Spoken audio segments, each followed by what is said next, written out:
for the Falcon.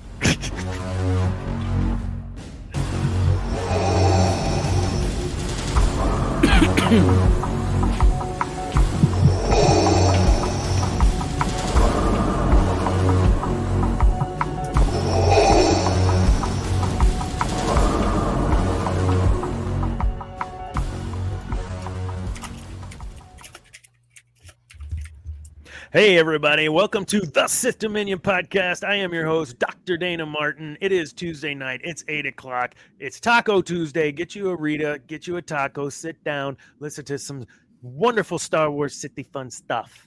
Good evening. How is everybody? Debbie, welcome back. Zane, welcome back. And our special guest this evening we'll talk to here in a little bit, Alex. Welcome to the show, Alex. Hello. How was everybody's weekend? All right, cool. Next topic. No, did you have any gigs? I know you had a gig today in San Marcos at Texas State, right? Mm-hmm. Yeah. So on Saturday, I played at Cheatham Street. We opened up for Jackson Wendell. It was pretty fun. We had a good turnout there. And today, I just played in front of the Student Center at Texas State. Really fun. That's cool. Like out front of the Student Center. It's kind of in the back, but it's an amphitheater. Okay. Yeah. Which band? That was Bo Moore. Oh, with Bo. Okay. Yeah. Very cool. Bo Moore in the distance. No, Bo Moore in the what? The back 40. Back 40. Yeah. The distance. Debbie, how was your weekend? Oh, I'm sorry. Go ahead, Alex. Hey, Zane. Yeah. Gigs the weekend of the 20th? Any gigs the week? Probably.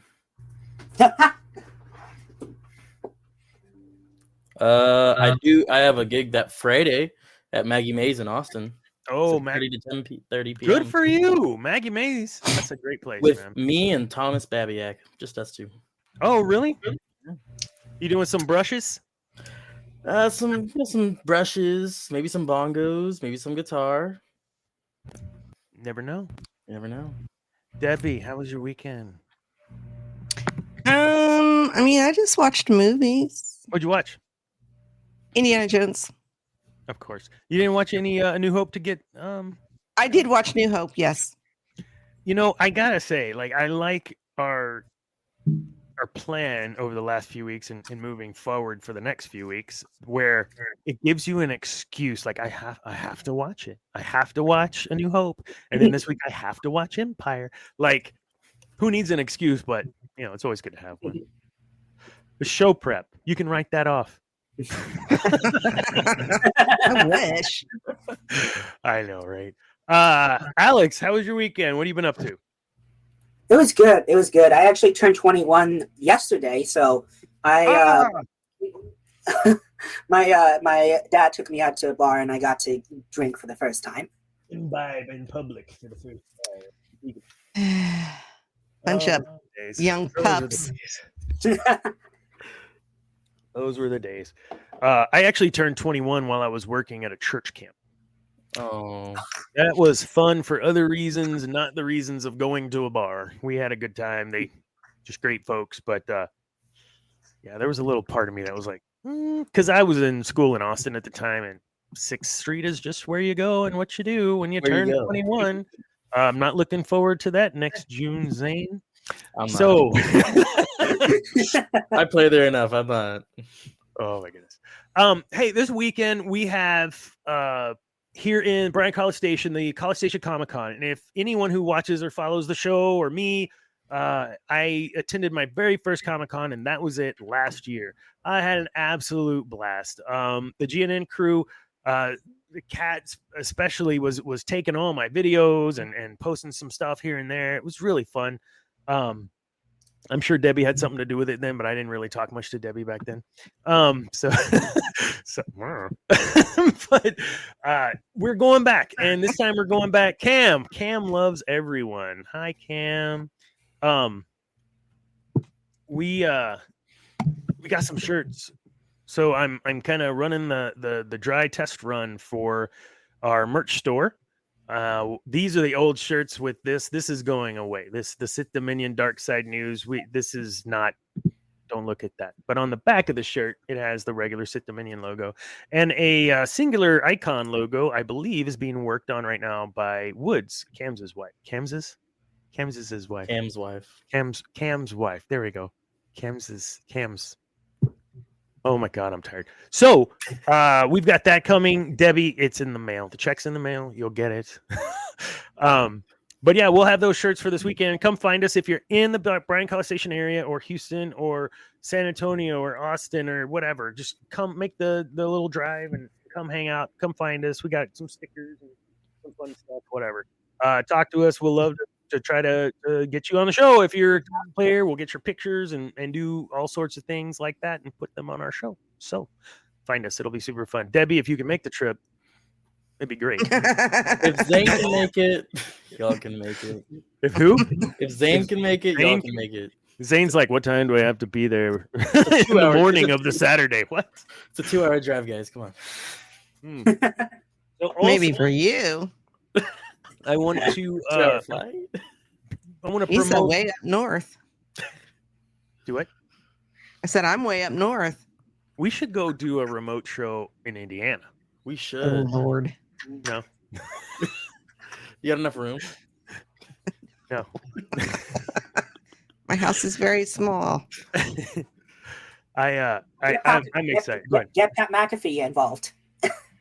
Who is that? Get Pat McAfee. Pat See if you guys can get him involved. Oh, the Oh, my Colts. goodness, Yeah. that guy. Yeah, we're gonna be there, so you guys find us. I also have Drunk Shakespeare that night, or I'm sorry, it's not called that. Tipsy. It's called Troop. Tipsy Troop, Troop. because apparently there's a real group named that for real, and we can't say that. So we can't say the word drunk, and we can't say the word Shakespeare, and those words be touching. So. Should have been the Tipsy Troubadours, and y'all all do it with the country accent. Well, we could do that. It was Where Rapunzel let down y'all hair. Yeah, that's not Shakespeare. It's not Shakespeare. It's the Troubadours. Okay, that's a troubadour. Tipsy Troubadour. So we've got that this weekend. I'm playing Don Pedro and Much Ado About Nothing. And then come Sunday, this thick, nasty stuff's getting shaved off my face. Oh no, he did the thing. I didn't do anything. I'm literally just sitting here. I don't know what just happened. I didn't touch it. I swear. Disney's already taking us down. Oh, Yes. I Wait, knew does that it. mean you guys are canon now? Yes, 100%. Anything we say. Oh, wait, did you? I fixed it. Okay, I fixed it. Thank you. All right. Let's get into it a little bit. So I want to start, Alex. We're gonna kind of kick off with you a little bit before we get into news and whatnot. I want to let everyone know my first introduction to Alex was on streaming because my son said, "Hey, I'm playing subbing in this league. If you want to jump on, I might get in. Who knows?" I said, "Okay, cool." Holy crap. I had the best freaking 2 hours of my life. Like, that was so fun. My wife and I rolling on the couch. You and your co-hosts were fantastic. Like, everything, Zane going crazy, doing the stuff and thing. Like, Jay's. Okay, so I'll stop. But so tell me, I'd love to hear, one, about your organization, and then two, how you and Zane met in that time or what have you. Yeah, so kind of just getting into it. The organization, the tournament was called Get Good. They're a long-standing tournament and organization in the Overwatch space. And I'm actually here with Cerberus eSports. I had worked for Get Good previously, and as Overwatch 2 came out, they kind of tried to get into it, but a lot of their leadership had to move on. They found other opportunities and stuff. And so it was kind of dormant for a little bit. And I had always loved the community. I had loved working my time there. And so with Cerberus, I was like, hey, there's this opportunity with Get Good. You guys want to do this? My CEO, 40 Thieves, or Eric, jumped at the opportunity. He dove in head first, and the rest is kind of history. We came in, we brought him help with production and stuff like that. And we ran NA, even though, and we allowed EU players to play. In the past, they had a separate tournament, but we didn't have the staff. But this time, we're expanding into the Europe now, and we just kind of worked with that. Now, the way I met Zane here is actually through a mutual friend, Alexa or Hydro, and she played with me. We were an ex-teammate, and she was the manager for Zane's team. And she had been like, Alex, hey, take a look at these people. Tell me what you think. Around the time she first took over, and I came in and helped and got to know Zane, and we talked some. And Star was ultimately the bonding moment for the both of us. That's awesome. One of the comments when he first was subbed in, because again, he didn't even know he was going to get popped in. Fantastic Lucio player, if you don't know. He's going to say, I'm not one dimensional. Don't pigeonhole me. But he is a fabulous freaking Lucio. I'm totally one dimensional. That's all I played. No, it's a shut up. Sorry, I got a scratch here. But as we're sitting there, he comes in, and of course, it's like the first time his name's being seen and said. And I've always known it just as Jay's Wing from the Guardians book series. Is that Warriors book series? Not the Guardians. Sorry. Yeah. That's where I knew that name from. But the way it's spelled is it's Jay's Wing. And then someone, I don't know who said it on the broadcast, but I fell out when they said Jay's swing, just like that. And I about died. Holy cow, you guys. Oh, man. So lots of fun doing that, yeah? It's a lot of fun. It is a lot of work. It's a lot more work than actually a lot of people see. Because you're not only working with your own business and trying to get everything ready and produced and stuff, but we have to get permission from Blizzard to even run the tournament. Mm-hmm. We have to make sure everything with Twitch is up and running. We have to make sure our streams up and running. We have to get people's schedules weeks ahead of time. We have to do all of our signups. We have to get TOs. We have tournament runners and organizers together. So there's a lot of back end work that a lot of people don't see, and I think it's a little bit unfortunate because in the esports scene, a lot of people think, oh, these tournaments are really easy to put on. There's not a lot of work that goes into it, when it's the complete opposite. And so I do feel like sometimes there are definitely people who come in and are like, oh, why can't you do things this way? Why can't you do things this way? And it's just like, you don't have the manpower, you don't have the time. Mm-hmm. Mm-hmm. Yeah, manpower and time in the audio video internet world is critical. And we mentioned in pre-shows, thank you, Debbie, for everyone out there that is trying to get subscribed to our new YouTube page. We have, I don't know, it was over 20. I think it was close to 30, if not over 30 now, of our shows Debbie's uploaded. So I'm still way behind on the audio podcast stuff. But yeah, I get it. I think when as an observer, as a fan, when I used to watch a lot of Rocket League, sign-up tournament stuff, and when it's like you just kind of go in and watch, and everybody's all right, great, yay, that was fun. And you don't sometimes give a lot of thought to that behind the scenes and what does it take to put it on. And I know for sure, like 100 times more than this silly show. But so tell me about your experience leading up to where you're at now. Like, how did you get involved in gaming, or how did you then make that transition to being involved in esports and then controlling or working through some of that? So my pathway is actually really, really interesting because I was a player first and foremost. In 2020, when we all got sent home and said, oh, you're going to be home for 2 weeks. I took that opportunity. I was homeschooled for a lot of my educational career. So I was in in-person school, and we moved online. And it gave me freedom. I got to do a lot more because I was used to it. So I became a player, and then I love getting involved in my community. I love serving the community. And so Get Good put out a call saying, "Hey, we need volunteers to help us run the tournament."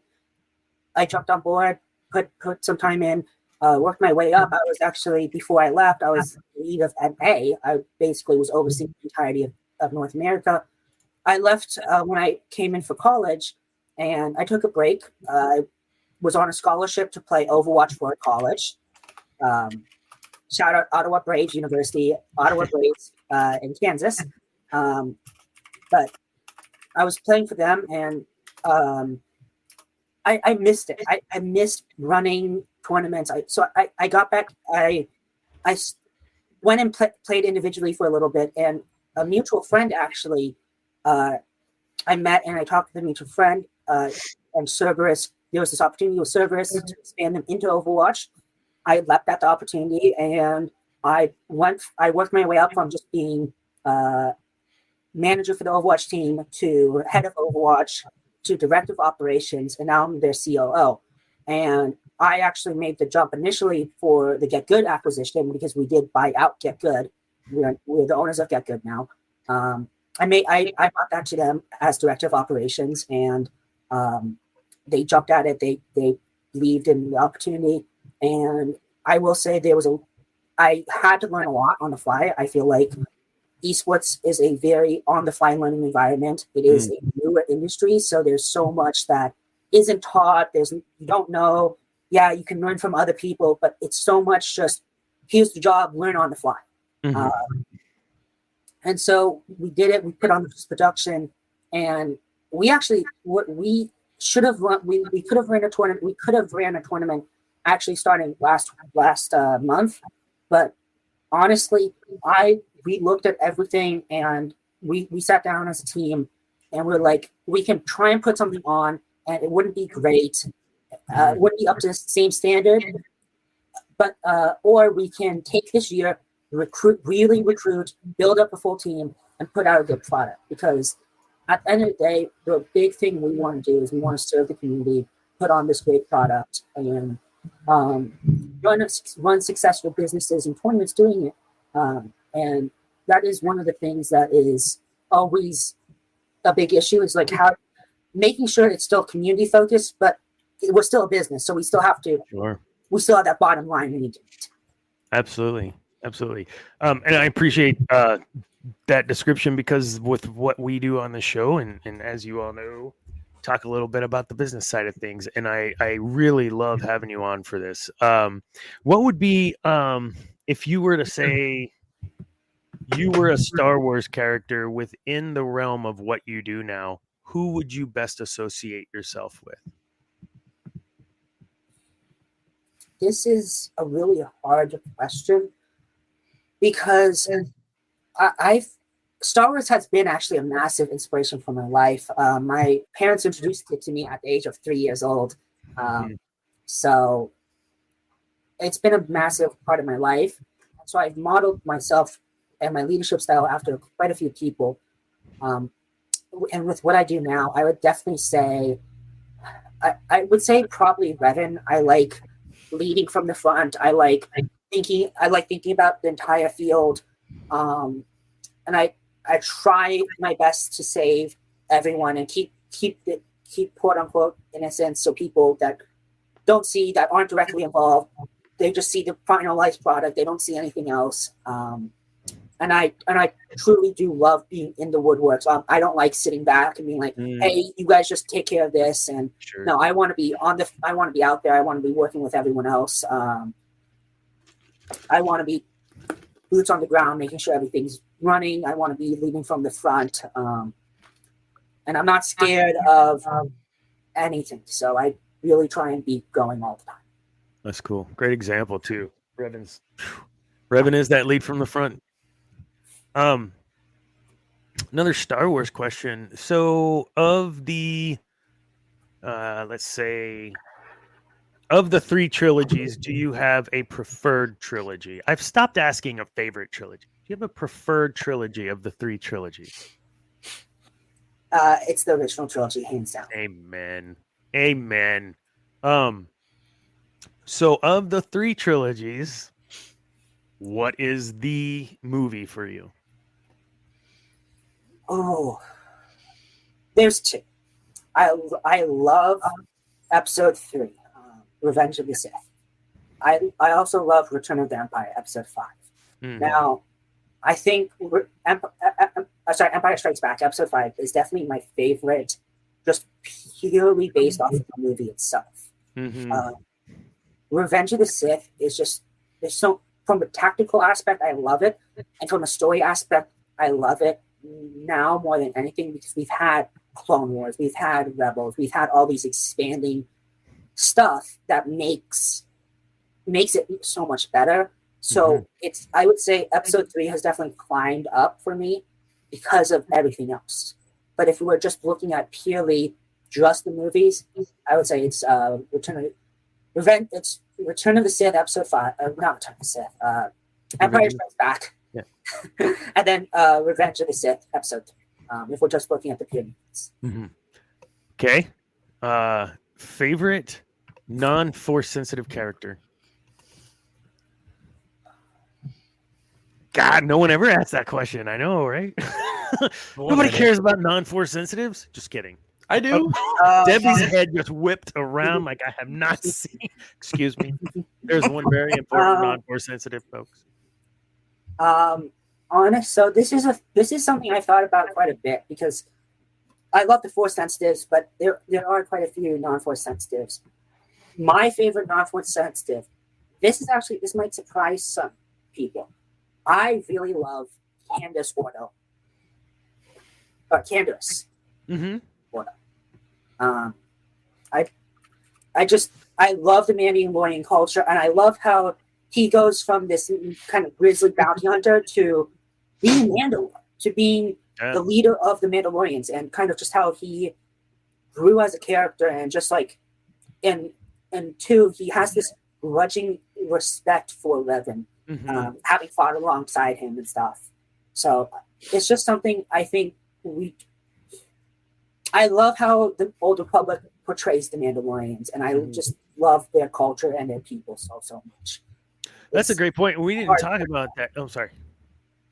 I was saying we didn't talk about Kenner's Order on our Revan series. We had 2 or 3 shows on Revan. We focused more along the lines of the Malik relationship and those sorts of things. But holy cow, what a missed point we had, because we really leaned into the loyalty piece. What Revan was able to drum up some loyalty that was just unmatched in many of the other characters in the whole saga, and his ability to connect and influence people beyond manipulation, influence people. Super important, and that's a great example of, hey, he's non-force sensitive. I mean, he's contributing, in his way, and loyal to Revan. Man, that's a great example. What's your favorite force sensitive, Revan? I'm guessing I go back and forth on 2. I love Revan, and I truly do love Revan and everything he stands for, but I also have grown to really love and follow Bastila, and honestly, as an extension, the entire Sean family. I think Swator does a fantastic job showing the descendants and what kind of that family has become.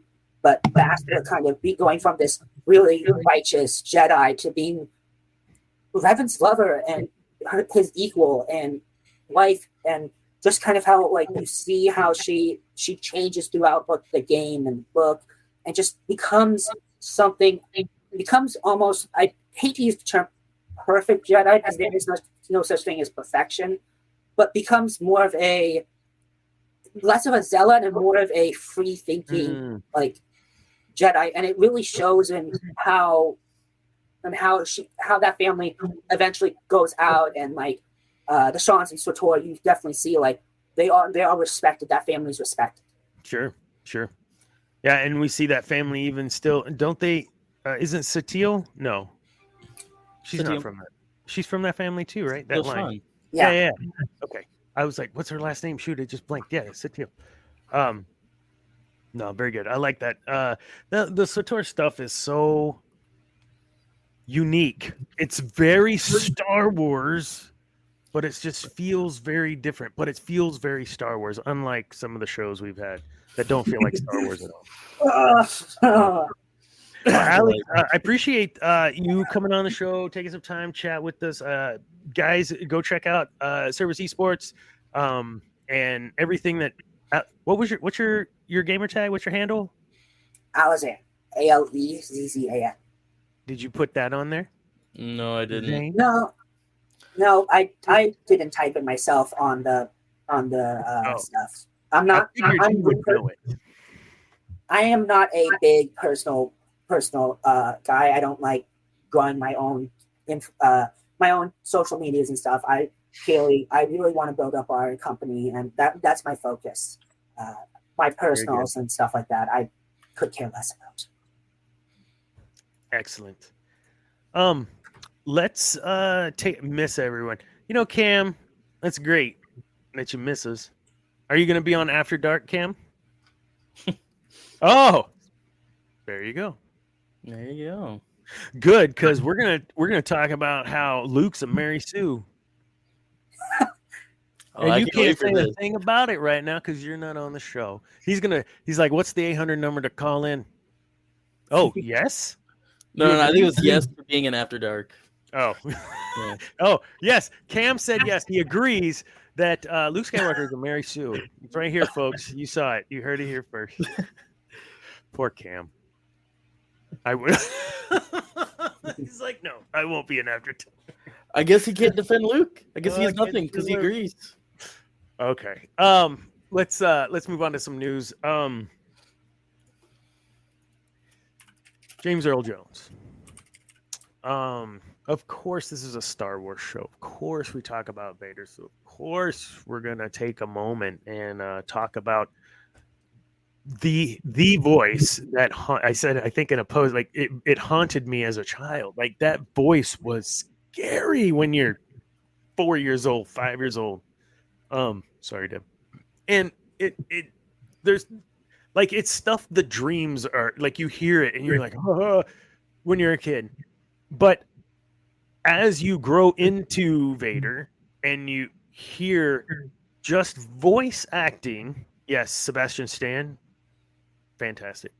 David Prowse, fantastic. The voice, fantastic. And the voice had connection.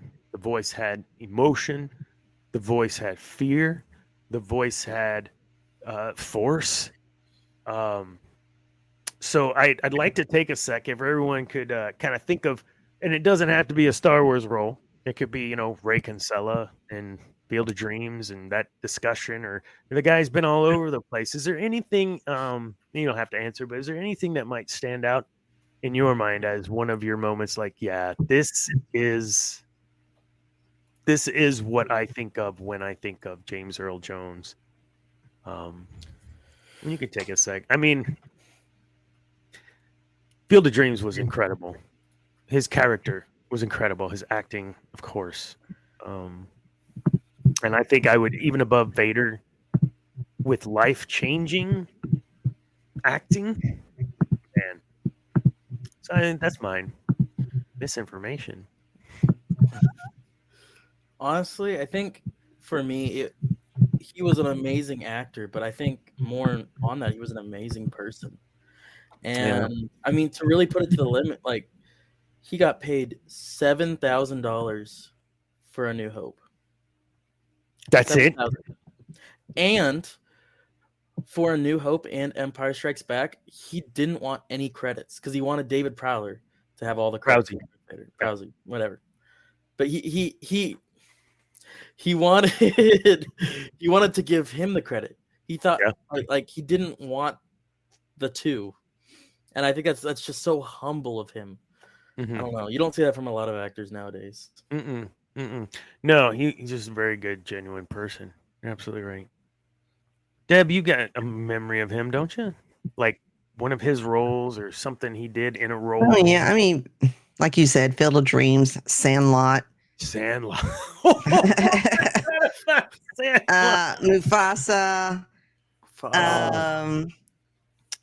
Big Bang Theory, the one episode where they go knock on Carrie Fisher's door. That's hilarious. Yeah, there's a lot. I mean, the man's been an actor for half or a whole decade, probably, Mm-hmm. or more. That didn't sound Yeah. right. Was it him no, that was Lawrence Fishburne. Never mind.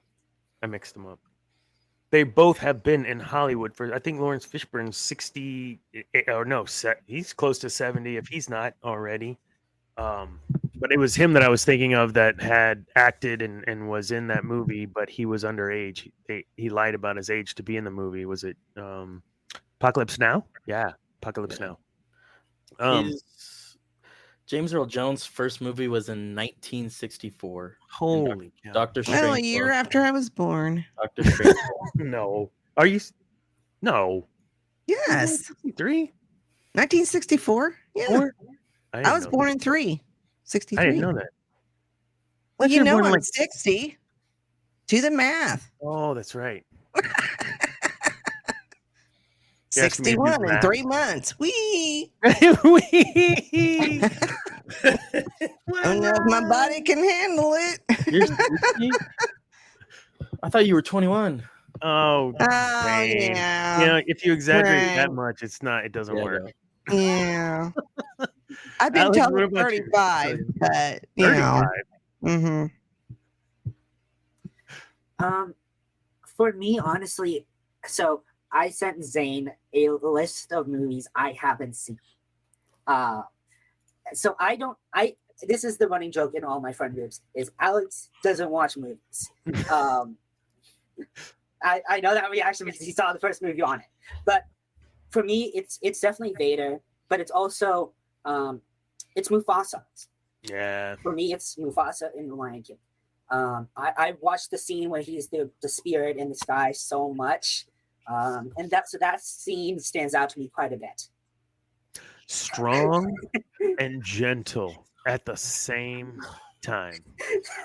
What are you doing? It gets worse. It gets worse. I'm reading down and it gets worse. You know how bad it is with me? It's worse. It's worse? There's no way. I'm just gonna grab a random one from the very top. Indiana Jones and the Raiders of the Lost Ark. Huh? Didn't you just watch Indiana Jones, the Raiders of the Lost Ark?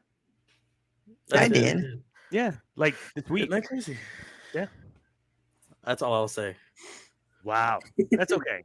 That's okay. It's okay. It's okay. I didn't see any of the Harry Potter stuff till, I don't know, 5 years ago maybe. So it's all good. I mean, Wizard of Oz is on here, and that's been no. since the 30s. Is it really? Okay, we're not here to give Alex a hard time. Oh my goodness. So James Earl Jones, yeah, we'll close this up. Just all around great person, great actor, great voice actor, just all the way around decent. I feel like I could walk up. He's the type of, I guess, actor that you feel like you could walk up to on the street and be like, "I'm sorry to disturb you, sir. You just mean a lot to me, and I respect you a lot." And he'd be like, "Would you like an autograph or something?" Like, he just seems like he'd just be a cool dude, you know. As long as you're respectful or whatever, he's just returned the favor, you know. Some of these folks don't feel approachable. I don't think I could approach Mark Hamill anymore. And some people may disagree, and I don't care. I think I could approach Hayden fairly easily, Daisy fairly easily. Yeah, baby. Ian, that dude, whatever. Ewan, cool. No, well, yeah. Oh, yeah. Especially if you have a motorcycle, because that dude digs motorcycles. So I want to talk real quick about the best Jedi ever. I forget who I was talking to about this a week or so ago, and today I had someone ask me that question: who was the greatest Jedi ever? I want us to talk about that before we go into A New Hope. The greatest Jedi ever. Sorry, Cam. He's not watching right now. It's okay. I said in this discussion, Obi-Wan. And I say that we've actually talked a little bit about his demeanor and his ability to evaluate and make good decisions. But then, someone posted a comment on episode 48 of our show where we were talking about those guys and said something about shoot, go find the comment. I don't know. I'm It about to go for said, it. are you looking for it? Yeah. That you can't have it both ways. Obi-Wan was a great Jedi, and Obi-Wan during that fight in Revenge of the Sith was trying to be defensive and do the Jedi things, but he was also in a bro relationship with Anakin. They were bros. They weren't just master and apprentice the way that you would see other masters and apprentices be in the Star Wars universe, in Clone Wars, in the previous in the prequels. So those two had a very special relationship, and that to say Obi-Wan maybe was the greatest Jedi, he had those things to go against him. So it was brought up in that discussion then later today. Oh, let's not. Qui-Gon Jinn potentially being the greatest Jedi. So I leave you with that. Want to know y'all's thoughts. Who is the greatest Jedi and why? Hey, and the cool thing is we could even use Revan again if we wanted. I don't think we Just can. canon. I think overall, I don't even think we can count Revan. Why? You know? I think Revan, at the end of the day, I mean, you're talking like the as close you can get to as the perfect Jedi. And what do you mean? I guess the question is, what do you mean by that? Do you mean has lived his life as a perfect Jedi, or in one moment became? Well, I didn't say perfect. I said greatest. Well, greatest. You know what I mean? But do you mean like one moment became the greatest Jedi, or you get to define that? Okay, that's part of the fun, right? Yeah.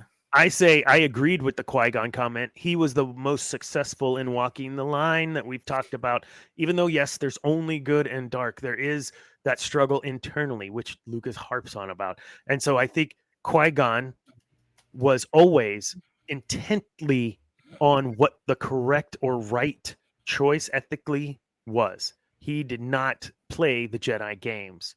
Mace, as badass as he was, he played the Jedi games. It was kind of cool. He was awesome. So, what do you guys think? Greatest Jedi ever? Ahsoka? I don't know. I have a tough time with that because they each have their own flaws. Mm-hmm. I think most of them are great in their own way, depending on the situation, I guess. I don't know. I don't think I could ever pick the greatest Jedi. I'd have a hard time with that. Good for you. No, I get that. I think go ahead. Go ahead. Are we standing just on canon, or are we talking everything? Man, we are willy-nilly. Whatever, man. Yeah. I like the Qui-Gon pick. I do think he walks that line really, really, really well. However, I think if you go into the EU, I do think, and I'm actually going to kind of break up the question. I think Revan would definitely take the cake for best and greatest wartime Jedi. Okay. Like a Jedi who is in a war. Because let's be honest, the Old Republic Jedi were warriors. They weren't peacekeepers. So I would say they had this philosophy change towards the prequels and stuff to become these peacekeepers instead of warriors, which the Old Republic Jedi, they definitely were warriors. They weren't peacekeepers. Because they had to be. Fair. They had to be. Yeah. So I think when you look at that, I think Revan was definitely the greatest Jedi for the Old Republic. But I think with the new era of peacekeeping Jedi who walk more of that line, I honestly would go, and this is going to make Cam happy. I think it might be Luke, because when he became bloodlusted and he fell to the dark side for a little bit, as soon he still was able to tap into those powers when he came back, but he deliberately held himself back because he wanted to really walk that line.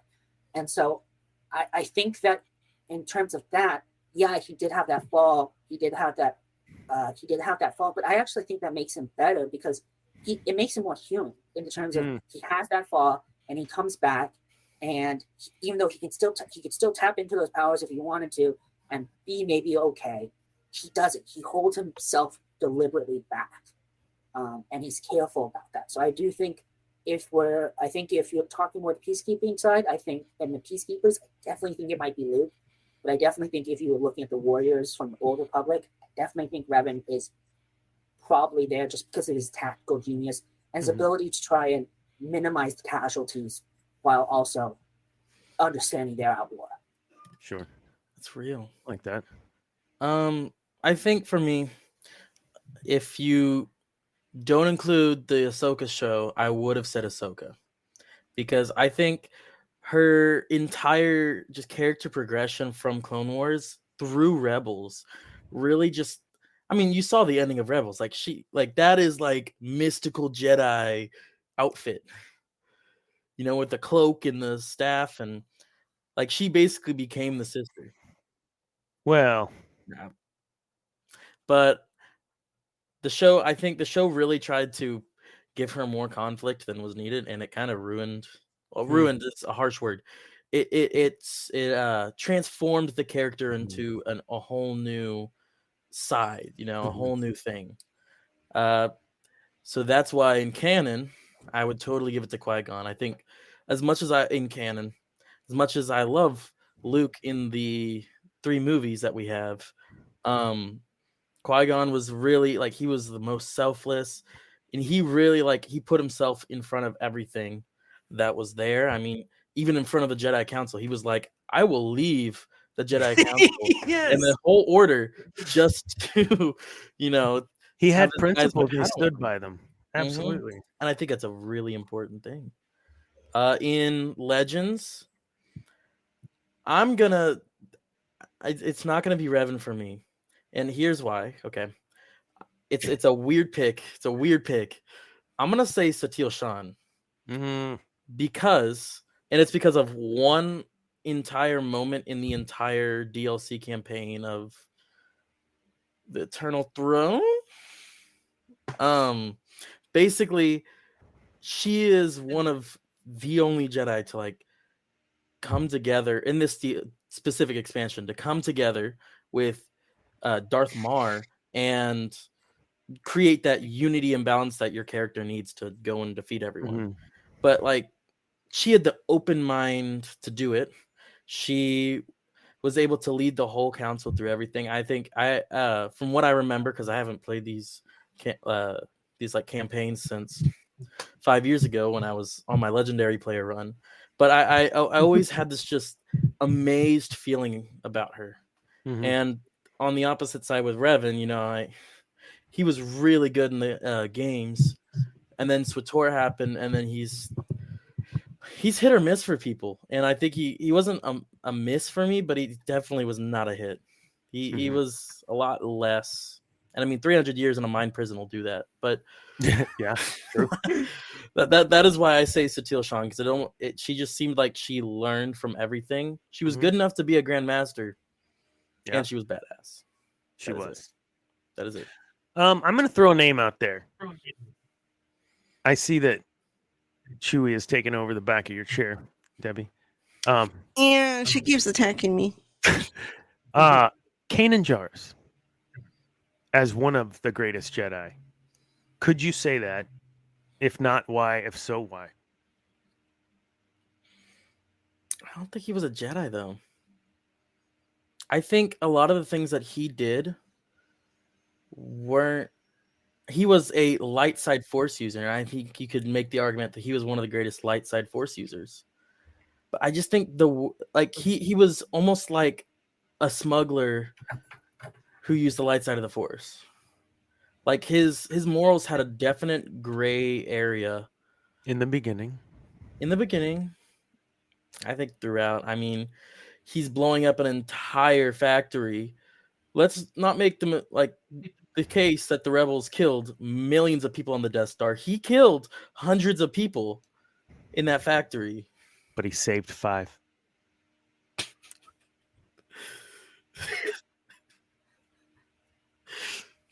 One of the greatest. I'll never get over that. I'll never get made me over cry. that scene. Every time I see it, it hits so hard.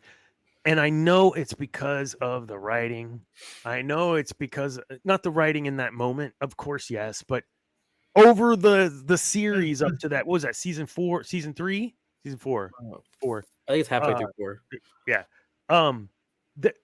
You're it's so unexpected, but then it's like, of course he's gonna do that. He loves Hera, like I just, man. So I just wanted to throw Kanan out there. His sacrifice, his willingness to take on begrudgingly and kind of at first, Ezra as a pupil was extremely important to where we're at now in the story. Whatever.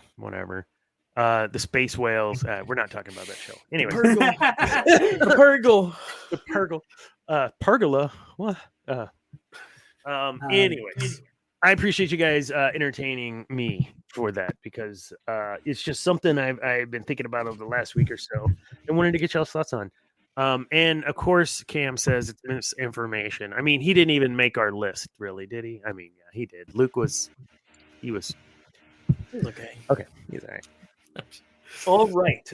Any more news other than the poor ratings for Star Wars Outlaws? Any other? Well, Disney right now is getting sued over the use of Peter Cushing's image in Rogue One. Peter Cushing's image? That's what I said. Totally. What? Why would they? A London film company claims that it actually has the rights to veto his VFX recreation.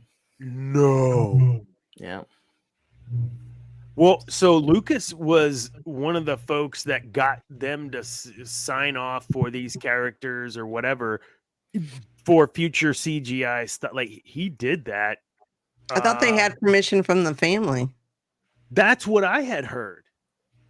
I have heard that. Wow. If the family doesn't have the rights, then it could have been the pictures they used for the deepfake. What are you gonna do? You gonna go back and change the face of him? It's They'll probably Tarkin. just sue him for a bunch of money. It's Tarkin. Speaking of Tarkin, we get a whole dose of Tarkin tonight. He's one of my favorites. But why would we talk about him from a Sith perspective? Well, Tarkin doctrine we've mentioned on the show before. Rule by the basis is rule by fear of force and not with force. It's expensive. It's expensive to build a Death Star. You know what? It's also expensive to fire a Death Star. It's also expensive to hyperspace a Death Star. So what? Wait, what? Who we got here? That's what okay, I don't know who. Dawn Flare. That's right. That's what I'm talking about. God, I'm such a dad. I love it. Oh, great. That's what I'm talking about. It's his ability to, from a strategic standpoint, the Emperor is not going to put people in charge that are dolts unless he wants to have control in that area. And so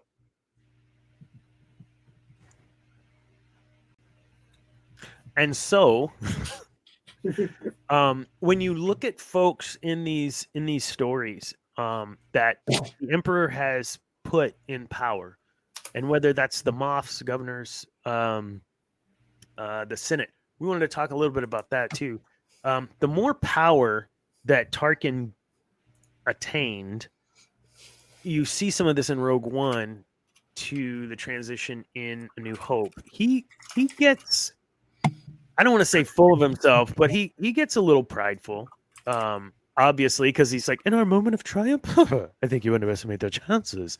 Like, he's cocky. He's whatever. Point is, Emperor put people in place that he knew would do the job that needed to be done, and he wouldn't have to worry about it, right? And we see reference to this in the second Death Star build, where Vader has to show up to make sure you're back on whatever timeline. So I want to ask you guys about this. Whenever you're looking at A New Hope and you're seeing that room with Tarkin and the Moffs, and Vader walks in, and they're talking about the undoing of the Senate. Like, what are your thoughts there from a perspective of the Emperor's in charge? We don't see him, but clearly this is a group of decision makers. What did y'all think about that scene and those? We will not be scared by your sorcerer's ways, Lord Vader. What y'all think about that scene and the people he had selected to run stuff? This is the Joint Chief, whatever. Mm-hmm. And if you notice, there was one empty seat that was supposed to be for Krennic, because he was on the Joint Chiefs, or that was his seat. Yeah, I mean, of course it fits into the story, but there is an empty seat there next to Tarkin. In Palpy, he wanted to rule the galaxy, but he didn't want to run it. Mm-hmm. That's why he has all these moffs and governors who are doing basically all the dirty work. He was hardly ever seen, mm-hmm. In the Senate or anything like that, because supposedly he was recuperating from his, he was scarred by the Jedi. I love it. Like, oh, it's okay, little baby boy. It's okay, Palpy. Just a baby. But yeah, I love that scene because you can tell that. Well, at least the one guy who had the balls to say something to Vader. Some of them, don't believe in his hokey religion. Mm-hmm. He doesn't believe it, and to the point to where he almost gets choked out. But it's beautiful. Like, he has no fear, none, of Vader in the beginning, and I don't understand that. I mean, Vader's like just walking around, just scary. And so you're right. Like, I don't understand why he had the balls to just be like. Well, because Vader was kind of kept secret. I mean, he wasn't at the forefront of everything. So not everybody, I mean, Tarkin did, obviously, because him and Tarkin worked close together. He was almost, I would probably say, subservient to Tarkin. He did have to follow Tarkin instruction. Absolutely. Mm-hmm. That's mentioned a lot in the because the Tarkin book, is it just called Tarkin? That book? Mm-hmm. I think so. Yeah, they go into detail. It's You're good. Right. A lot of them didn't know who Vader. I mean, they might have heard his name, but they didn't know what he was or what he could do. You're right. What would happen if you did see Vader? You were probably gonna be dead. Like, the fact that he was there is probably not good for you. So you're right. There was probably this mystique too, right? The big bad dude in the black suit. Johnny Cash. Man in Black. I do think part of it was I think it was one of the comics confirmed that Tarkin did know actually that Vader was Anakin as well. He finds that out at some point. And I just looked it up because I wanted to double check what I was thinking. Yularen is also in that board meeting, Admiral Yularen. So I do think I think that there are definitely some, like Yularen and Tarkin, that you definitely can see the Emperor probably handpicked, but it's also well known that there was a lot of backstabbing and fakers and stuff like that. So I do think there were definitely some, like Tarkin and Yularen, that Vader probably respected and people respected and stuff, but I think quite a few of them were just not really there. And I think that actually gives credence to Vader following Tarkin. I think that everyone always says that Vader was the Emperor's right-hand man and his apprentice and stuff like that. I think until after Episode 4, it's actually Tarkin. Tarkin's the one the Emperor sent to basically deal with anything that needs to be dealt with. Well, Tarkin was Palpy's strategic man. Because Tarkin was very strategic. And he could... I mean, we've seen him with Krennic in Rogue One, how he pretty much manipulated getting control of the Death Star. Yeah, that was kind of messed up. I mean, I get why Krennic was pissed. He yanked that out from underneath him. But make a deal with the devil. Yeah. So what I thought was a super crazy in that boardroom was when he says was it sad devotion to the ancient religion has not helped you conjure up the stolen data tape. So he's using magic language. Conjure up the stolen data tapes are giving you clairvoyance enough to, like, he's goading him into a fight. Like he's so, like you said, the backstabbing, even Vader. If there was a piece here, Don Flair said, "Don't forget, a good majority of people at the time weren't really exposed to the Force." You got to think, like, all the Jedi are dead, pretty much. Like there are no Jedi. There are no Force 19 years. Yeah, it's been 20 years. No, and you saw what happened between Episode 6 and Episode 7. You had, is it true? Yeah, it's all true. Like there's this gap where there isn't Force things happening every day, and so nobody knows about it. And the claims of magic. So seeing him challenge Vader in that way, to me, was super ballsy, because he's not just calling him out saying, "Hey, you're a Sith" or whatever, but we're still behind the 8 ball here. No, he's actively making fun of Vader. And Vader's response, chef's kiss, choke his ass. Like he just straight up choked him. Do you think his attitude was a little different towards Vader after that? I mean, I would think. I mean, if I was getting choked out by an invisible hand, yeah, my attitude would change pretty quick. Is that all you've got? No, he's very telling, knowing what we know of Vader, to the point that was just brought up, and Tarkin saying, "Vader, release him." That boardroom said a lot. That conference room said a lot about the status of the Empire, the status of the Senate, or it was being dissolved literally as they spoke. The end of it. We brought up in pre-show that it took that long just to make the transition from a republic into an empire. 20 years. But you have to do it slow, or else you'll have revolt and rebellion, and which you have anyways, but not in the same scale. You would have had it immediately if you just started pushing like that, which Palpatine was smart. He knew how to do it. It just, I think he's human, so he only had so much time to live, which is why then he's looking into cloning and I don't know, all the stuff, right?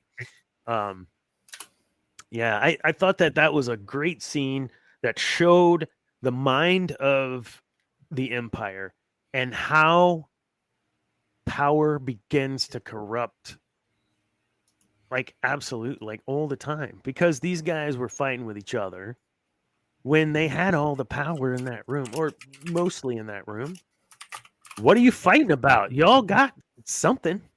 Well, Palpatine, he pitted them all against each other because they were all vying to be that in Tarkin's position, basically.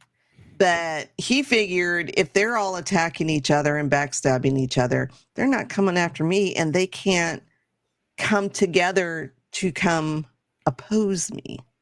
Some sort of coup from a military. Yeah, so I mean, he did the same thing with, I mean, the cartels. the Pikes, the Hutts, and Crimson Dawn, and whoever else there was. I mean, Black Sun. Yeah, he purposely did that just so, they were too busy fighting amongst themselves to really put up much of a fight against him, or even try to have the balls to come up against him. That reminds me of Braveheart, where he says, "You're so worried about fighting for the scraps from Longshank's table, you've lost sight of your God-given right, freedom." Like you don't think about it because you're so dang focused on these little bits that you're getting. You're right. That's crazy. I never looked at it like that.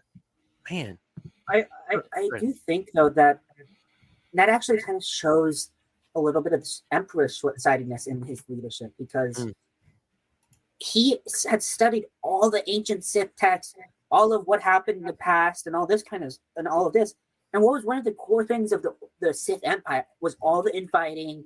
It led to issues. It was part of the reason why Darth Bane moved to the rule of two. Yep. And here he is, the leader of the Empire, and he's pitting all these people against each other because he's scared of military revolt. When I feel like if he had really studied the former Sith empires and all this kind of stuff, he would have been trying to avoid so much infighting, because that was what helped bring down the destruction of the Sith Empire in the first place. Yeah. And what is it about? And I have this question. This is a very serious question, but it sounds silly. What is it about Sith and ginormous weapons? Compensation. Can we? No, Debbie, no. I had to do it. I had Someone to. Had to, and none of us would have gotten to say that. Thank you, Debbie, for You're saying welcome. what we can. That's why. That's why you have me on this show. Right. Just for that. Just for that. Just for that. That's it. We waited all these episodes just for that Just for that one comment. Oh my goodness! Now I've lost my train of thought. Where were we? Big Yeah, Weapons. weapons. I mean, from Starforge to there was even something in the Maw. I think they had a weapon in the Maw in the books. There was a weapon. I mean, of course, go ahead. SWTOR has the gigantic laser cannon that can shoot ships out of hyperspace. Oh, yeah. There's all kinds of, and then of course in the end there's a whole bunch of big cannons. All the Death Stars. The first one, the Dark second side one. favors strength and domination. Big guns are an easy display of power, both strength and wealth. And this is where we get to Why is the Tarkin. missile not pointy? Tarkin doctrine. Right? Because Tarkin doctrine, rule by fear of force and not force. All you have to do, as I stated earlier, you're making some money. You got costs. As the Empire grew, so do their expenses, and they can't just. I mean, it's still there's an economy, and so if you can make a demonstration from Tarkin's point of view, everyone will fall in line if they're afraid they're going to be next. I mean, that's the short of it. So you do have to demonstrate your. I don't think he had to blow up Alderaan after making the Jeddah example. And I say that because the planet wasn't destroyed, just a piece of it. And there were plenty of people that lived and plenty of people that knew. And all of that would have been communicated across the galaxy very quickly through the hyperspace HoloNet. So I don't know that he had to blow up Alderaan. I think he did. I think just the pure fact that they can blow up a full planet and they're not afraid to blow up a planet as big as Alderaan. You know, Alderaan as important, as Alderaan.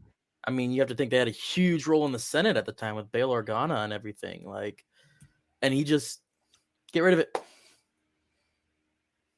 Oh my God! It just hit me. So Palpatine had to know Bail was, or Bail Organa was involved in the rebellion.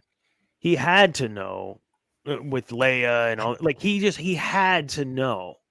So, one, I guess, do you think he knew, the Emperor did, and that there was a directive that, hey, you've got Princess Leia, go blow up Alderaan, regardless, blow it up. And in his mind, it's Bail Organa he wants to get back at. Any thoughts on that? I think he gave Tarkin a lot of leeway. Just do whatever you need to do to wipe out the rebels. I don't know if it was necessarily a personal strike against Alderaan, but yeah, just he wanted to get rid of the rebels. So giving Tarkin a lot of leeway does that. It does. Tarkin, they don't say he has a leash. They say Leia says, I thought it would be you holding Vader's leash. So he's the leash holder. So that makes a lot of sense. He's got the rapport with the Emperor. He's got the trust of the Emperor. Emperor doesn't trust anybody. I mean, he barely trusted Anakin, right? Or Vader. Or Vader, for that matter. He had the Inquisitors to keep Vader busy. Let's be honest. Like, it was, you go do this, and I'll do this other stuff. You stay busy. Don't rethink all of this and come at me. Just go and do.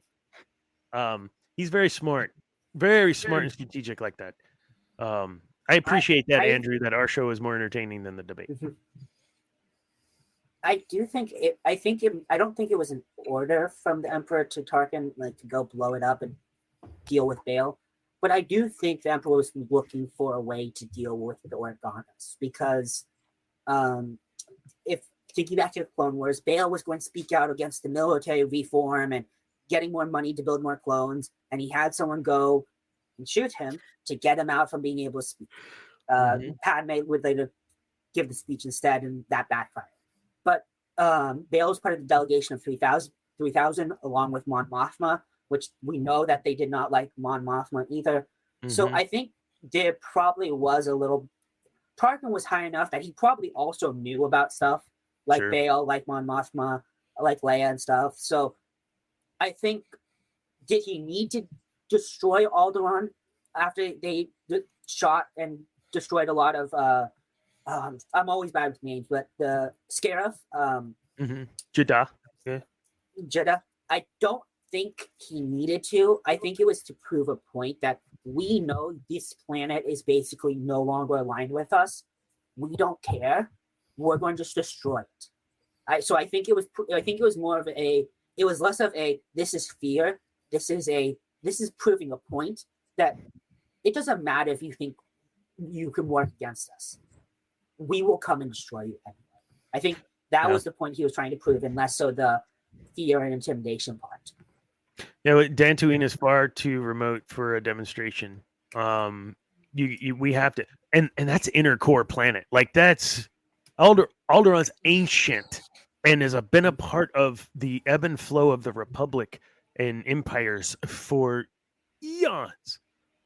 So making an example of them, I think, had to be on his mind, Tarkin, from a rule by fear of force, and not just, hey, if they Empire will destroy this planet that has rich history in our universe, in our galaxy, with a flick of a, you may fire when ready. Like, that's it? You're just gonna do that to this planet? I think that was exactly what he was looking for. Leia's reaction, she went from to, what are you gonna do? Like, she flipped her shit in a matter of a second when she realized they were not going to blow up Dantooine and that they were going to blow up Alderaan.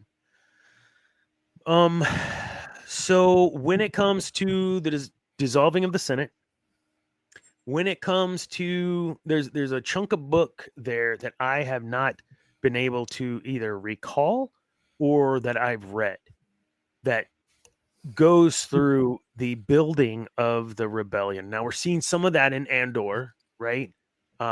Which, again, Mon Mothma, can't stand her from a Sith Empire perspective, but I mean, she serves a purpose, I guess, for the story. If you like that sort of ending in a story, just kidding, sort of.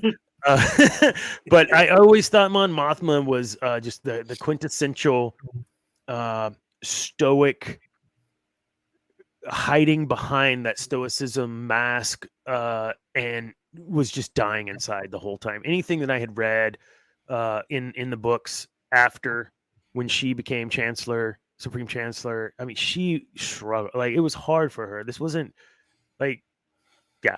So I appreciate that character, but I think there was some Tarkin slash Sithy Palpatine, like, yeah, we'll just take care of the rebellion in one swift stroke by taking out a planet and scaring them into submission. I don't think that worked. Last question for A New Hope. As we near, I got two questions. When we are in the scene with Obi-Wan and Vader, we talked about that extended version that was a fan piece that they did with Obi-Wan and Vader, and I thought it was fantastic. I think it was very well done, but also as real as I think you could get. And that, would Obi-Wan be able to move like that at that age? If he's look, I appreciate that, Debbie. Here's my theory, though, and I could be wrong. I am. You are probably. When you dive into the Force, light or dark, you sort of, it's like when you're in the zone playing Overwatch. Like, how did I just go 28-1? I don't ever play this character. I don't even know what just happened. Like, you get in this zone and you just do. And I think that's kind of what happens. I don't know. I don't know what y'all's thoughts are. I'm not wrong. I think they get into the zone. No, I think I might be wrong. Don't. I don't know. I think you're on the right trail, because when you talk about getting in the zone, it depends on how they get in that zone and what that zone refers to. I mean, you think of Qui-Gon Jinn in Phantom Menace. Both Maul and Qui-Gon, when those shields were up, were getting in the zone. One was meditating, one was seething. They were seething and meditating. The zone. Yep. Right. And I think in that same way, I think it is possible that Obi-Wan could have been in some way, shape, or form meditating before that fight or during the fight.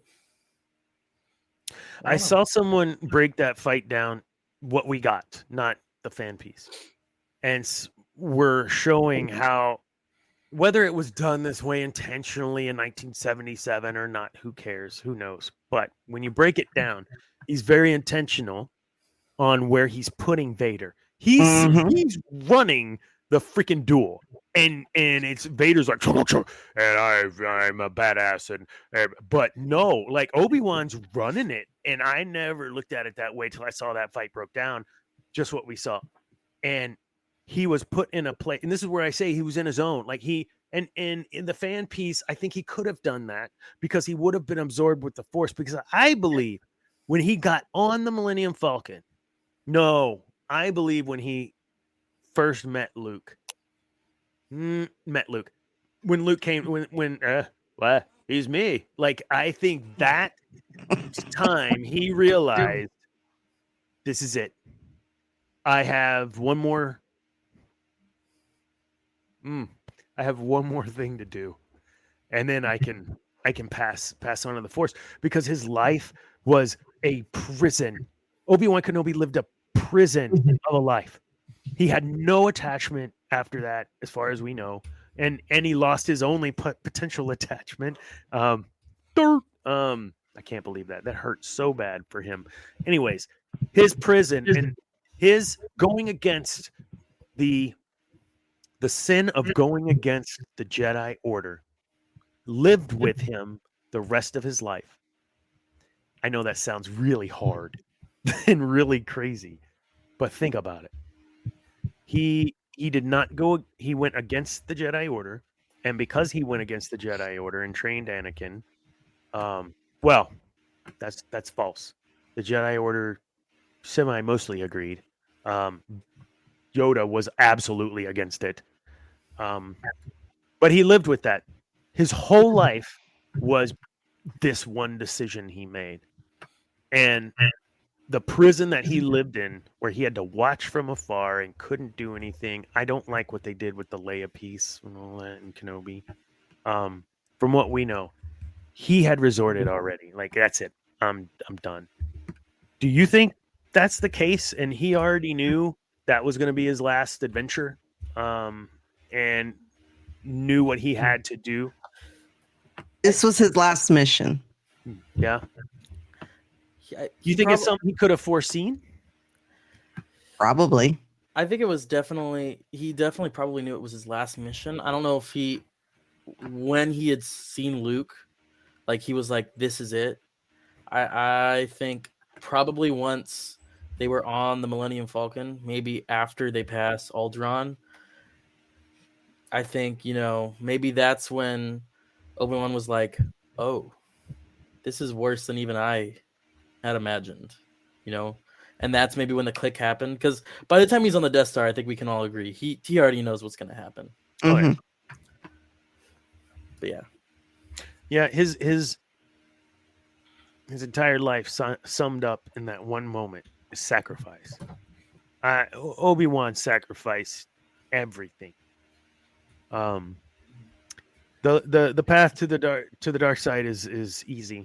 The path to the dark side gives you power, gives you strength, but it's easy, and that's why so many fall.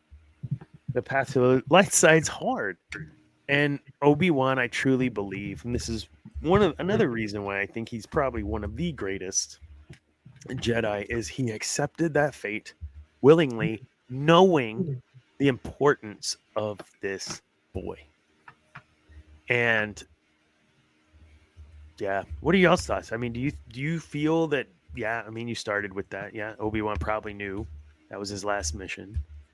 I mean, how do you even deal with that? I think he knew it was going to be his last mission. I think at least when they're leaving Tatooine, I think he feels like he's going to train Luke and then be done. I think probably right around the time he sees the destruction of Alderaan is probably when he is like, "Oh, I might not get the chance to train Luke." And then once they're on the Death Star and he feels Vader's presence, I think that's the moment where he's like, I am going to have to duel Vader so they can get away. And he's learned to commune in the afterlife with people so he can, like a dev. Yeah. Mm-hmm. Yeah. He's been communing with Qui-Gon. Yep. And I mean, he told Vader outright, I will be you strike me down, I will be more powerful than you can even imagine. Oh, he's just goading him into getting, it's like suicide by cop. Like he's just like, yeah, exactly. He's like, eh. I mean, and he had to die to really bring that group together, Luke, Leia, and Han. Because I'm not sure if they had all escaped, Obi-Wan with them, if that would have really held them together. But sacrificing himself and Luke seeing that, and I just think that was that sealed the deal for the fate of Leia, Luke, and Han. The grin. He gives a little grin, like, all right, kid. Like, I don't know why I'm emotional. Maybe it's just the James Earl Jones. Like that hurt. But we're getting older, and so are they. But he's like one of those people, and I have a few actors. Well, one's already died, but where you think nothing can happen to him because I mean that's your icon, that's your childhood, and you just don't think that they'll ever die. I had that problem. Yeah, go ahead. Sorry. And then when they do, it's just like it guts you because you just don't see him that way as being mortal. Yes. I'm gonna say the worst celebrity death for me was Dale Earnhardt Sr. Maybe if you don't follow racing, it's not a big deal, but he was a big deal to me. And I wasn't even a Chevy fan. Like I hate Chevy, but Dale Earnhardt was a hell of a driver, and he just didn't. I mean, he's very Sithy and drives a black car. Come on. And when he died in a wreck on a racetrack, that's impossible. And I thought I had it all together because I mean, as a kid, I had the when he was the Wrangler #3 car in yellow and blue, I had that radio control car. Like I just loved Dale Earnhardt. And then his son won the race. No, his son did not win that race. Or Darrell Waltrip won that race. Not Darrell Waltrip. Michael Waltrip won that race, who was a driver on Dale Earnhardt's team that he owned, but he drove for Rick Childress. And then he had a team of drivers with Dale Jr. and Waltrip. Why did I think Dale won it? I thought for sure Dale won it. No, but and I know this still because Darrell Waltrip started crying like, "Oh my God, Mikey, you won the Daytona 500." He's losing his mind. He's getting all emotional. He gets like, "Who's that? Is that Dale? Oh God, I hope he's okay." And like, no, he wasn't okay. So Darrell Waltrip was in the booth announcing all that. Anyways, when he died, they were interviewing some folks leaving because they all kind of felt like that probably just happened. And one of the guy what got me, he said, he's like, "I've been following Dale since a kid, blah, blah." And he just stopped and his eyes started and his lips started quivering. And he says, "Heroes aren't supposed to die." And I just went, oh my God. And I know for whatever I said, talking crap about Mark Hamill. I love you, Mark Hamill. You're a great actor. I have no problem with you as an actor. And I feel like I'm going to feel that some kind of way when Mark Hamill passes, not only for Luke, but everything else, Joker. And he was in not the League of Extraordinary Gentlemen. He was in one of those Kingsman movies as well. Yeah, super fun. He voiced Chucky in one of the more recent. Is he really? Ones. Yeah, I missed that. So mortality is important. Go ahead. Not an actor per se, but for me, the person that when they pass, and fortunately it's going to be relatively soon. It's John Williams. Yeah. Even though he's not on the screen, but his music, it's been in so much, and it's just actually the morality conversation is really interesting. I just lost my grandfather. He was 93 when he passed this last Friday. Sorry to hear that. Thank you. But he lived a great life. But it's a really interesting conversation because even though I'm younger, I also grew up on some of these movies. So watching these actors as they get older and stuff, and it's just like you don't realize how much sometimes these people that you don't even know really do affect your life until one of them passes. For me, initially, it was Carrie Fisher.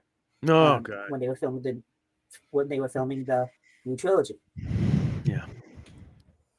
That was tough. I remember sitting in my office. I had a windowless office, and my door was open. It was always open unless I was in a meeting, and I had to go into a meeting because I couldn't. It wasn't a real meeting. It was. I just saw that Carrie Fisher died, and I needed a moment.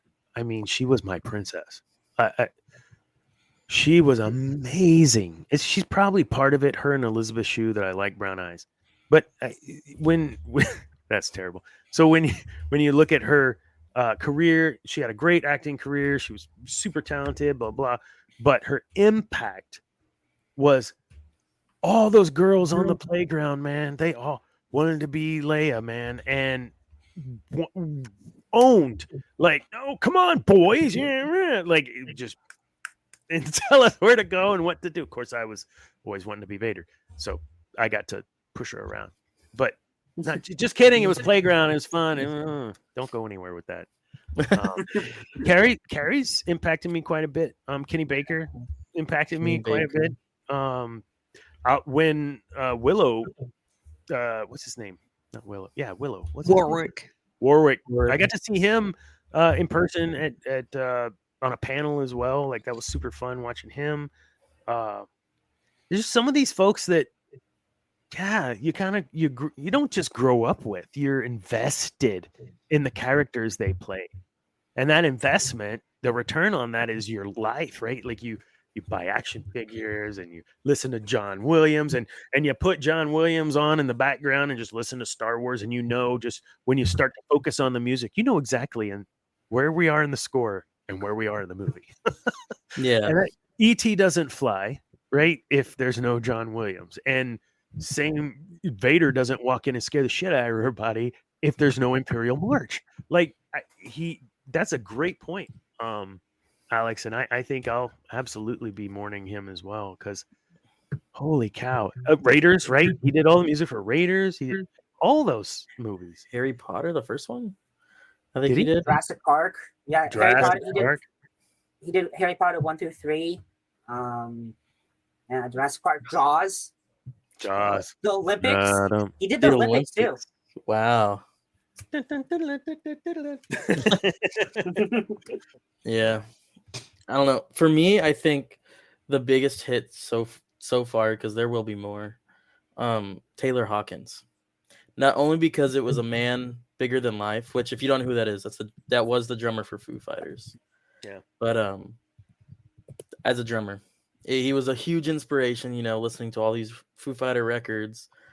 And he was a man that was bigger than life, and he was just living life. He was living with the band, the people he loved.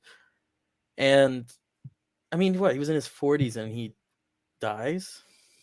You talk about seeing actors and just not expecting them to die. How about hearing about people you care about like that, where they die halfway into their expected life, And I think go ahead. I was gonna say, I think we really take that for granted. I would agree. Debbie, did you have any heroes that kind of really impacted you when they passed?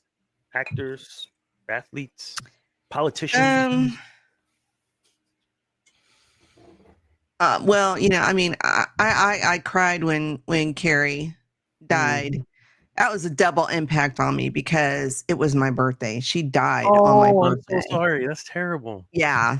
So I was just like, you couldn't wait one day. But yeah, Carrie Fisher, Robin Williams, Lord, when Karen Carpenter died, I lost it. Oh yeah, you were a Carpenter's fan, huh? Yes. And Lord forbid if Harrison Ford ever dies, I will absolutely lose it. I feel like he wakes up every morning and just goes, "Oh, great, we got to do this again." like he's just not. I've already told my workplace if he dies, I'll have to take 3 days bereavement. Because I don't. Because I liked him. I mean, he was in American Graffiti, which was way before. He was so cool too. Yeah, movie, I mean, it was a very small part, but I just thought he was cool with his little cowboy hat, and he was cocky, and he drove a cool truck, and yeah. So that was over their heads. Have y'all seen American Graffiti? No. Oh Lord, come on! Have you seen it, Zane? It's a George Lucas film. Yeah, George Lucas. Lots of great music. Oh, yeah, Ron Howard, Harrison Ford. I forget the chick's name, the blonde. Phoebe, not Phoebe. I can't remember her name. Anyways, tons of people in that that are now huge. Wolfman Jack. Wolfman Jack. Bananas. Heck yeah, dude. We're listening to the Sith Dominion podcast right now, y'all. So yeah, he's been a big part of my life. And I mean, my mom died in 1977. So when Star Wars came out and I seen him on the big screen, I was just like, oh boy. But yeah, yeah, Robin Williams. I loved watching him doing stand up and of course his movies and whatnot. But yeah, if I'm with you with the John Williams thing. My cat is doing weird things. I don't know what's going on. It's the moon. It's the moon. I think I hurt my shoulder. All I did was breathe. This is what happens when you get older. I turned over in bed and well, I'm not going to show you, but I pulled a muscle underneath my boobie. Oh. Your scapula? Oh, wrong side. Okay.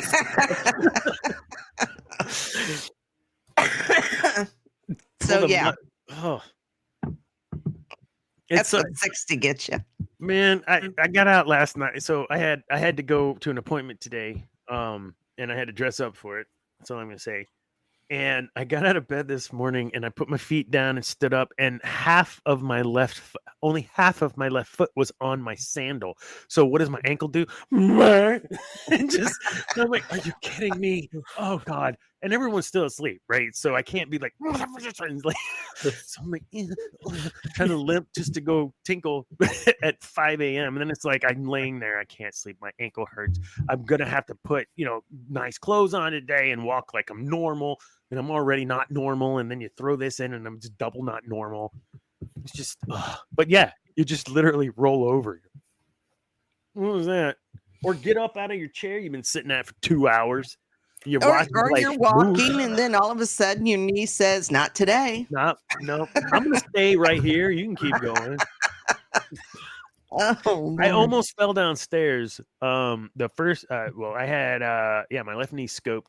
Back in 2000, I was walking downstairs in the mall because the escalators were broke. Otherwise, lazy day, and I would have been taking the escalators. And I'm walking down the stairs, and all of a sudden, it was like it just, and I'm like grabbing on and sliding on. Like, what just happened? And I stand up, and it's like, what's wrong with you? All I'm doing is standing. See what you young pups get to look forward to. That was 20 years ago. When I say it was like 2000, that was 20 years ago. No, 25 4 years, whatever. Shush. I understand it a little bit already. I have had a long list of just injuries. I was in sports for a long time, so I've gone through so many different sports injuries and ankle injuries, knee injuries, shoulder injuries. And they stay with you all your life. Yep. I know it's raining right now. Not because I can hear it or smell it. Because I can feel it. I can feel it in my bones. Okay. This was a super fun. We'll wrap up this part of the show. A New Hope is a masterpiece of sorts in many ways. Does it have its faults? The movie was created in 1977, folks. Give it a break. Okay? The movie, 40 plus years or 45 years old now or whatever it is. I don't even know. Forever. It's very old. And it's still here. And it still makes money. People still buy the movie. It's still a top ranked movie. Like, understand, like, this just doesn't happen. You've got a handful of movies that can stand the test of time, and it's because the storytelling's good. We've talked about this. The storytelling's good, the writing's good, the acting's good, the directing's good, everything's good. And even the small faults, they're small. They don't stand out. They don't make you think, that's dumb. No. That's why Star Wars is still around. And I want to ask the question, in 5 years, This is a very broad, open question, and feel free to answer how you want. I wish Cam was on because I know he'd have a lot to say. What is the status of the Star Wars franchise in 5 years? I think it'll bounce back Yeah. once they get their shit together and quit worrying about, inserting this type of or this type of character, or make sure we're covering our bases on this and that, and just write a good story. Just write a good story and hire people that can act. Tell the story through their acting. But yeah, I mean, they're I think after next year, they're only going to release one Disney Plus show a year. Good. Which that might even be too much. Look, I'm going to tell you. Do you know what I use Disney Plus for? How am I going to talk about on my other show? Books. Okay, I'm done. I would say in 5 years, I really do hope they bounce back. And I think there are people currently in the office of Lucasfilm that can help them bounce back. Some names that come to mind is Filoni, Favreau, and Sam Witwer are all names that come to mind when I think about a bounce back and what that would look like. I think they can bounce back, but I think what needs to be done is they need to seriously reconsider how they view the fans, because I really hope in 5 years we're not sitting here as fans being like, I don't feel like anything's written for fans anymore. Mm-hmm. And because that's the way it feels like so much of the stuff is going. And I think one of the greatest lines that sums it up is when Mark Hamill says to Rian Johnson, we have to think about the fans. And he says, no, we have to think about our movie. That to me is just like, yes, make and write good stories that appeals to everyone. But you do have to think about the fans that got you there. You have to give respect to that. Mm-hmm. And it feels like right now there's an open disrespect. So I think if they start coming back and thinking about that a little more, I think in 5 years' time, we could easily be back to Star Wars as the magnum opus and stuff. But I feel like the turnaround could be very quick. You just need Andor was a good example of that. Andor came out, everyone was really, really happy, and then next thing. So I think if they can do it in 1 or 2 shows, so it doesn't even have to take those 5 years. Mm-hmm. I think 1 or 2 good shows, or 1 or 2 good movies, or another mainstream game that comes out that's really good, that's not Outlaws, could really turn us around. So I think 5 years. I really hope in 5 years, and I think they're starting to see it. I think Acolyte opened their eyes. So I think in 5 years it'll have bounced back. I just don't know if Kathleen Kennedy's still in charge in 5 years. I'm not confident. I'm not confident that we're going to be getting good stuff. I like your Sam Witwer is a perfect example. Freddie Prinze Jr. These are folks that care about the franchise, care about the canon, and desire a respect for the story. And in turn, respecting the story respects the fans. I'm not one that believes we should have movies that are done for us, because I can't stand Ewoks. I want to kick them every time I see them. But Return of the Jedi is probably my second favorite movie. So I get that not everything's perfect for every fan, but those Ewoks were critical to the story, critical to Lucas's overarching plan of all this tech and the primitive and all the things that he had from the beginning. So I'm cool with that because that's the story, right? Whether I like it or not, it's not my franchise. And it's not George's franchise. It's Disney's franchise. And like it or not, that's where it sits. And so where do you impact the most? The pocketbook.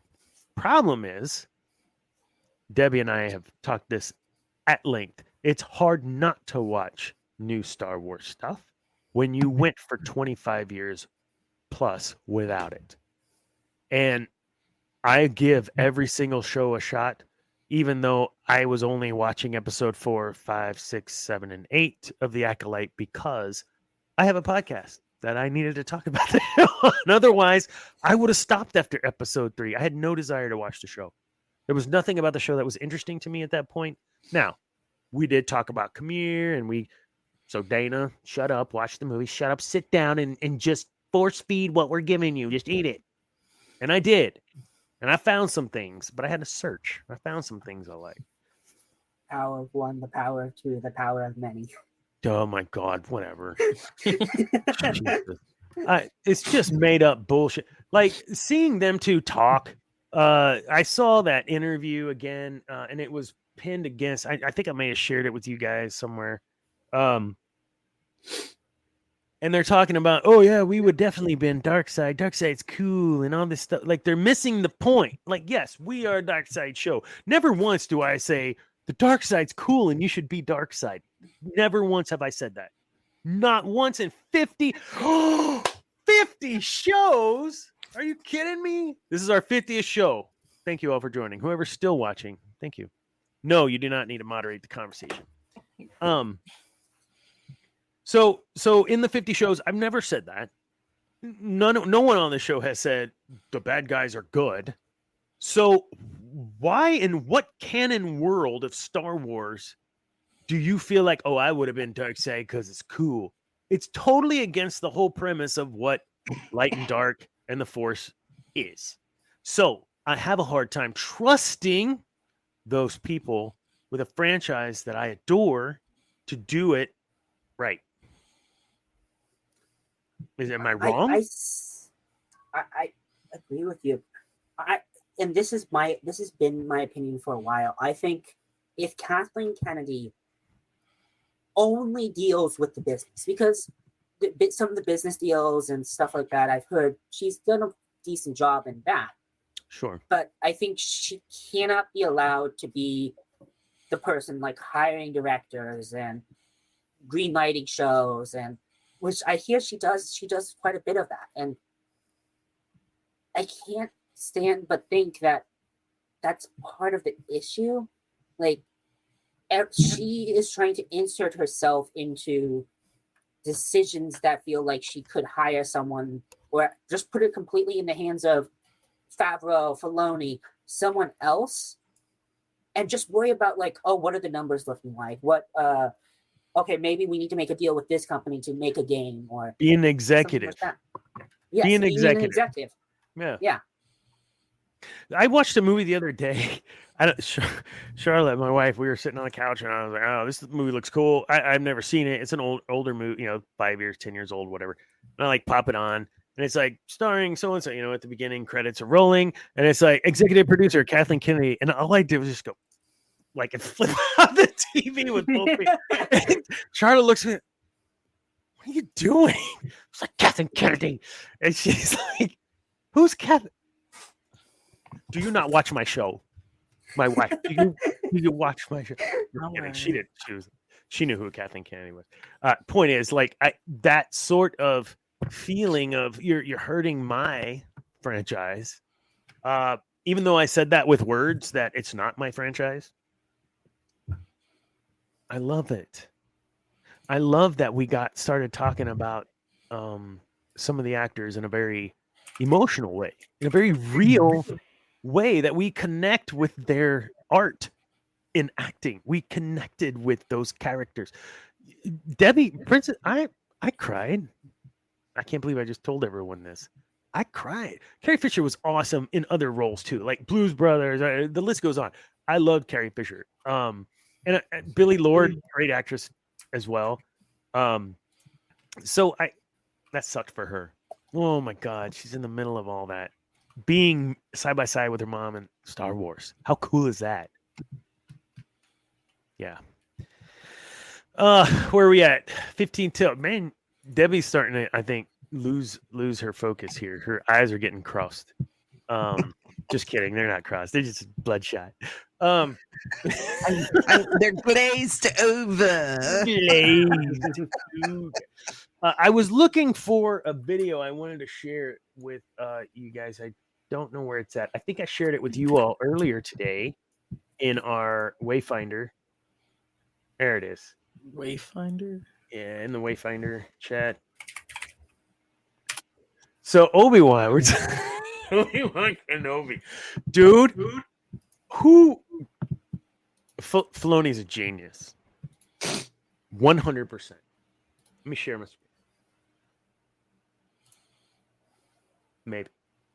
Share screen. This one. Facebook. Share. Okay.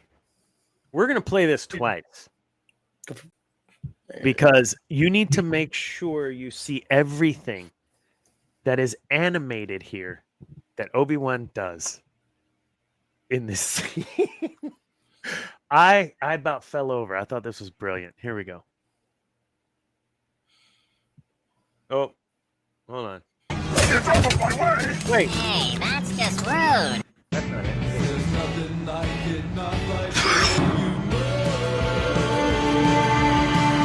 Hello. Who are you?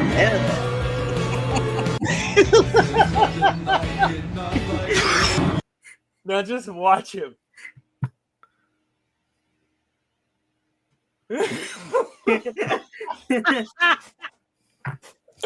Oh my gosh. Okay, you cannot tell me that was like an accident, right? I mean, it's drawn in there.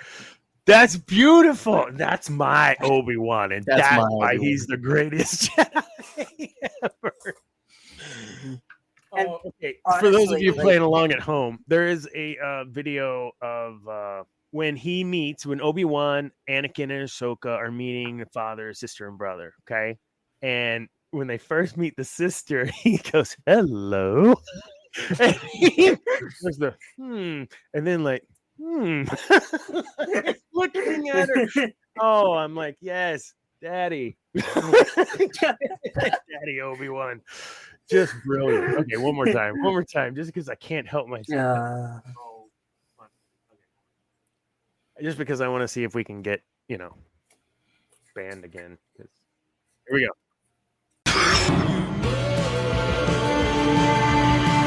Hello. Who are you? Ooh.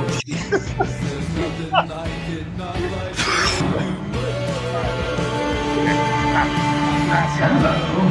Who are you? Oh, I can't. I'm hearing. Man, sorry about that. That is okay.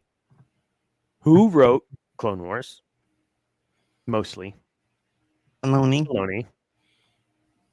And George Lucas. And Luke, man. At least at first. How do you feel about that scene? Do you think it does a disservice to who Obi-Wan is? Do you think it is absolutely who Obi-Wan is? Or do you think it's somewhere in the middle? Is sassy and spicy and easy. He's during a the Clone Wars. He can have feelings in places.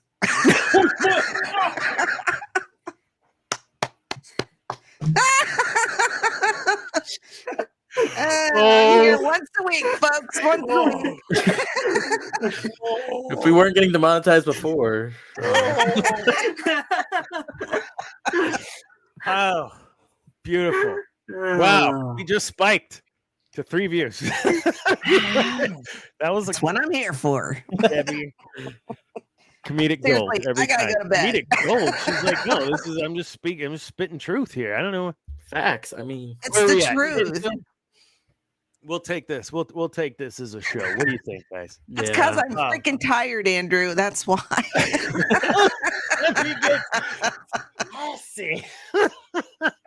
Spicy. Spicy. Spicy. Oh my goodness. What a show tonight, folks. Thank you. Almost a full 2 hours. We'll kick out just because we don't want people to fall asleep on the show, Debbie. Not after Only because I'm Spicy an hour Obi-Wan. ahead of you all. We what? Oh, that's true. That's true. A full hour. Well, I don't know where Alex is stationed, so I don't know where he is. I'm out in California right now. So Oh, so it's early. The sun's still it's out. early. It's Yeah, beach it's weather. early for me. I like to go to It's California. 11 p.m. here. Well, 11? No, it's 10:50. I said it's almost 11 p.m. Okay. I gotta say, if Debbie wasn't here right now, I don't know what I'd do. She has been such a help getting us standing up on our own channel. Thank you so much, Debbie, for real. Mhm. Okay, now that the nice stuff is out, you've been a blast whenever you're talking about Obi-Wan and your boy Hank. No, not Hank. What's that? Han. God, I can't remember Hank? his name. No, who's Han Solo? Harrison. There's a Ford, Harrison not Hank. Ford? I don't know why Hank popped in my head. Oh, Hank Williams the Fourth. I was Yes, like, yes. I was like, who the hell's Hank? Oh my god. Hank the Alex, Crab. it has been an absolute pleasure having you on tonight. We'll have to get you on again if you'd like. I also want to try to It's been a introduce you blast. to some of my other friends over in gamer world and the Geek Gauntlet side. You might be a good contributor there too. Han is in Debbie's DMs. I wish. Oh my god. On that note, folks. I've been trying for 40 plus years. Oh. Come on. All right, Harrison. Come on. You started I mean, sending back the letter. Callista, Debbie. Come on. Oh, Lord. Wait, they are still married, right? Mhm. Callista Flockhart. I always thought that was an odd match. I mean, Mhm. he's like 40 years her senior or something crazy like that. Yeah, it's crazy. All right. Alex just disappeared. Alex, you got anything you're promoting over the next? I think you had mentioned something to me on the side. You want to talk about that real quick before we jump out some internships opportunities? Or So this is probably one of the best opportunities that we have at Cerberus is so in the esports world. I don't know if you guys know this, but a lot of times the orgs, the people out there, they're not actually recognized LLCs. Oh, Cerberus is. We're a recognized LLC, currently registered out of California. We're going to be registered. We're going to be registered out of Georgia soon. Our CEO just moved, but that gives us the opportunity to give actual internships to people, actual work experience and stuff like that, which I'm really, really excited about. And so we're going to be able to give opportunities for tournament organizing, so that's event organizing, those skills, anything in production, producing video editing, sound editing, casting, observing, everything and all things. We'll be able to give those opportunities to, and that's I'm so excited about that. So that's amazing, and then and that's just for Get Good. And if you want to do stuff like social media or website design or anything like that, we have jobs for that too internally. So if you want to do anything remotely in public facing social media, anything like that, Cerberus, Get Good, we can give you guys internships, actual experience, and we're open to any skill level. You don't have to have skills. We will find a place for you within Cerberus and Get Good. It's just you gotta be willing to take the step to contact us. absolutely. Thank you, Alex. And we'll make sure all that stuff is down in our description on both YouTube and the other descriptions over on our podcasts as well. We'll get some links in there, some ats, and all the things. Alex, absolute pleasure having you on this evening. That was super fun. It's been an absolute pleasure being on. Cool. Zane, thanks for introducing us. This has been great. Debbie, as always, good God. I it's always at the end of the show when you're sleepy and you just start talking shit. It's just I brilliant. get the love it. Lulu. It's fantastic. Yes, Cam, After Dark. I will talk about that. Okay, so the last few After Darks, it's just been me and like one or two other people, which is fine. We have a blast and we stay up till like midnight and we're just talking Star Wars or talking whatever stuff that we can't talk about on the show, but we can talk about behind the scenes and in private, right? So some of that actually goes into political or real world issues, and you get to kind of have some discussion on that. So it's super fun, and we always try to relate everything back to Star Wars. So DM us on any social and let us know you want to be a part of the Discord in advance. I keep saying in advance because we will be launching a full marketing thing for our Discord server. I just re-upped my, what is that called? The cool stuff where you get all the Nitro, where you get all Discord the Nitro, yeah. And I spent way too much time with Zane. Like he's just, hey, look at this one, click, click, click, and we're just like doing stupid soundboard stuff and whatever. Anyways, our server's nitroed up. I don't know what that means, but sounds cool. Cam will be over there. Andrew will probably be over there. I don't know if Alex will make it, but you're more than welcome to join us over on After Dark. Debbie's gonna go to sleep. Zane, I don't know about you, but yeah, you're obviously. I'll see you there. Okay. Remember that we do have friends in other networks like GNN, and that we had MCU Monday happen, and I did not. I think. Oh no, I didn't. That was Thursday. I jumped on for a second. MCU Monday, and then you have Cantina Happy Hour on Thursdays. And then you had War of the Star War of the Stars just posted one, I think today or tomorrow. Yeah, today. So check out War of the Stars. Also, of course, I had mentioned earlier, maybe to talk with some folks to see if we can get a spot for Alex over on Geek Gauntlet on Saturday, because that covers the gauntlet of geekdom. And then Cam and Focus, etc. War of the Stars and Captain's Logs and Lightsabers. I feel like I'm missing a show, but probably not. Anyways, thank you all for tuning in, and check us out on all of our socials. Remember, you can pop onto us on a DM and I'll give you the Discord.